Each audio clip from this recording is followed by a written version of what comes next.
राष्ट्रीय विज्ञान दिन या दिवसाचं महत्त्व असं की भारत सरकारने काही वर्षापूर्वी राष्ट्रीय विज्ञान दिन साजरा करण्याचं ठरवलं। आपल्याला माहिती आहे की विज्ञान दैनंदिन जीवनामध्ये प्रत्येक घडामोडीमध्ये विज्ञान लपलेलं आहे हे आपण जाणतो, अभ्यासलं आहे आपण। तर विज्ञानाला एवढं महत्त्व आहे आणि विज्ञानाच्या संकल्पनेनुसार आपल्याला जीवन जगणं क्रमप्राप्त आहे, म्हणून विज्ञान विषय आपल्या अभ्यासक्रमामध्ये पण आहे। विज्ञान म्हणजे काय?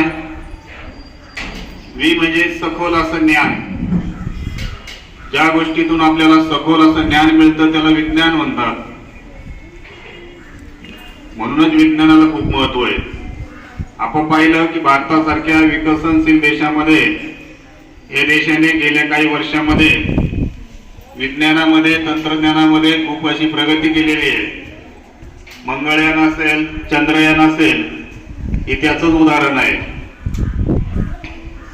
अगदी काही शास्त्रज्ञ आहेत ज्यांनी या जगामध्ये खूप असे महत्त्वाचे शोध लावलेले आहेत। त्यामध्ये एपीजे अब्दुल कलाम असतील, डॉक्टर सी.व्ही. रामन असतील किंवा इतर काही शास्त्रज्ञ असतील। तर आजचा हा दिवस जो आहे ज्याला आपण राष्ट्रीय विज्ञान दिन म्हणतो, याच्या मागची पार्श्वभूमी थोडक्यात सांगतो। सन 1928 मध्ये भारतीय शास्त्रज्ञ डॉक्टर सी.व्ही. रामन, मागे बोललेला आवाज येतोय मला, तुमचं लक्ष नाही, सोडायला पाहिजे तुम्हाला। डॉक्टर सी.व्ही. रामन यांनी एक प्रबंध तयार केला विज्ञान विषयक, प्रकाशाचे विकिरण। प्रकाश एखाद्या वस्तूवर पडल्यानंतर किंवा एखाद्या माध्यमावर पडल्यानंतर त्याचं परत विस्थापन होतं, तो विखुरला जातो, हे त्यांनी आपल्या प्रयोगातून सिद्ध करून दिलं। 1928 मध्ये तो प्रबंध त्यांनी तयार केला आणि तो जागतिक संघटनेकडे त्यांनी जमा केला। त्याच्यावर जगभरामध्ये खूप अशी चर्चा झाली आणि 1930 मध्ये तो मान्य करून त्याला नोबेल पारितोषिक मिळालेले, जे जगातील सर्वात मोठं पारितोषिक आपण ज्याला म्हणता येईल असं नोबेल पारितोषिक डॉक्टर सी.व्ही. रामन यांच्या त्या प्रबंधाला, ज्याला रामन इफेक्ट असं म्हणतात, 1930 मध्ये त्याला नोबेल मिळालेले पुरस्कार। आणि म्हणूनच भारत सरकारने 1987 पासून 28 फेब्रुवारी हा दिवस राष्ट्रीय विज्ञान दिन म्हणून साजरा करण्याचं ठरवलेलं आहे। कशामुळं? परत एकदा सांगतो की भारतीय शास्त्रज्ञ डॉक्टर सी.व्ही. रामन यांनी 28 फेब्रुवारी 1928 मध्ये रामन इफेक्ट सादर केला। 1930 मध्ये नोबेल पुरस्कार मिळाला आणि ह्या रामन इफेक्टचा या ठिकाणी एक स्मरण म्हणून हा दिवस भारत सरकारने राष्ट्रीय विज्ञान दिन म्हणून साजरा करण्याचं ठरवलेलं आहे। मग विज्ञानाची गरज काय आहे? तर विज्ञान म्हणजे आपला आत्मा आहे।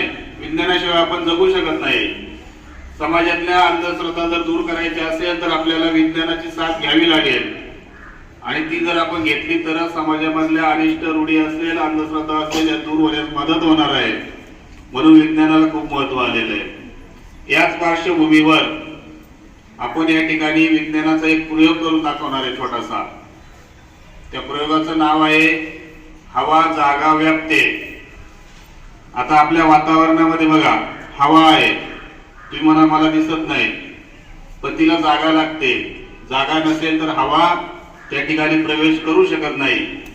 त्या ठिकाणी तुम्हाला 2 पाण्याच्या बाटल्या दिसत आहेत, आहे का नाही?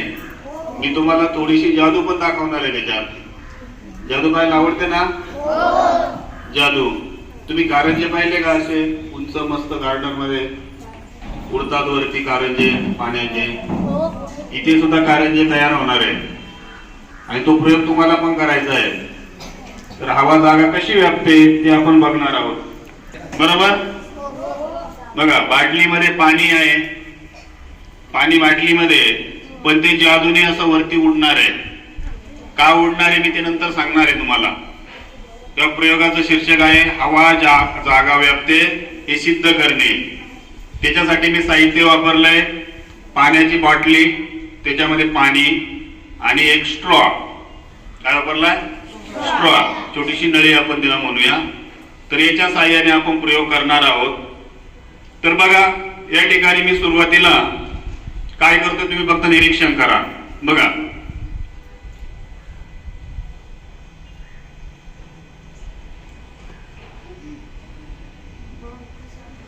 इकडे बघा,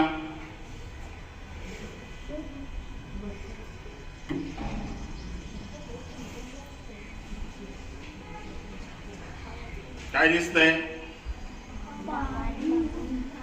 हवेचे कारंजे दिसले का? जे पाहिलं ते बोला ना. पाण्याचे कारंजे वरती दिसले का? कसे आले ते? मी काय केलं का त्याला?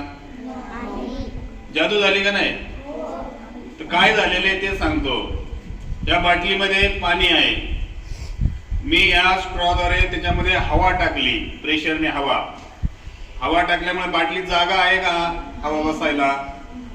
जागा नाहीये, तरी मी टाकली दाब देऊन. मग जेवढी हवा मी त्या बाटलीमध्ये टाकली ती पाण्याच्या स्वरूपात ती परत बाहेर आली, कारण जागा पूर्ण भरलेली आहे. तिला जागा लागते ना हवेला. पण बाटलीत जागा शिल्लक आहे का? शिल्लक नाहीये. मग शिल्लक नसल्यामुळे जेवढी हवा त्याच्यात टाकली ती परत पाण्याच्या स्वरूपात बाहेर आले आणि आपल्याला पाण्याचे कारंजे उडताना दिसलेत. बरोबर की नाही?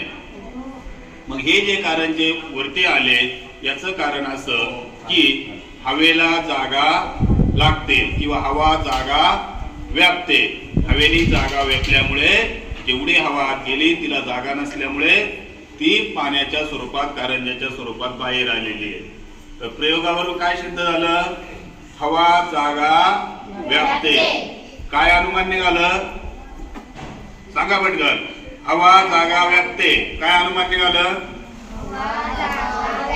बोला. व्यापते की नाही? कोणाला करून पाहिजे का प्रयोग?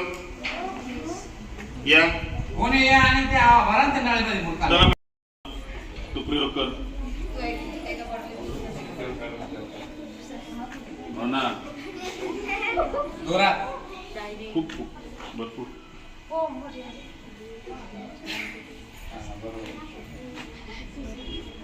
तिकडे बघ.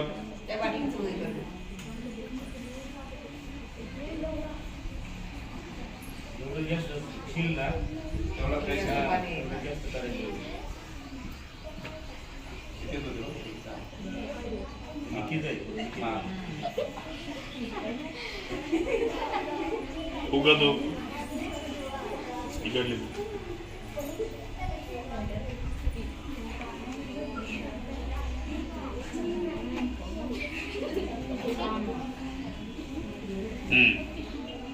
पाण्याचे कारंजे उडाले ना नाही म्हणजे हवा फुगा पा तुम्ही फुगा असा फुगवणार, फुगाचा आकार मोठा होतो की नाही? मोठा का बरं झाला? हवेची जागा व्यापली. जेवढी हवा जास्त आतमध्ये टाकणार तेवढा फुगा जास्त मोठा होणार. आणि एक वेळ अशी येणार की फुग्याची कॅपॅसिटी संपली की फुगा कुठून जाणार. म्हणजेच काय? फुगा मोठा का झाला? तर हवेने त्या ठिकाणी जागा व्यापलेली आहे आणि म्हणून तो फुग्याचा आकार वाढलेला आहे. याचाच अर्थ आपण लक्षात घ्यायचा की हवा जागा व्यापते हे आपण छोट्या छोट्या उदाहरणावरून अगदी साध्या साध्या प्रयोगावरून लक्षात घेऊ शकतो. लक्षात आलं सगळ्यांना?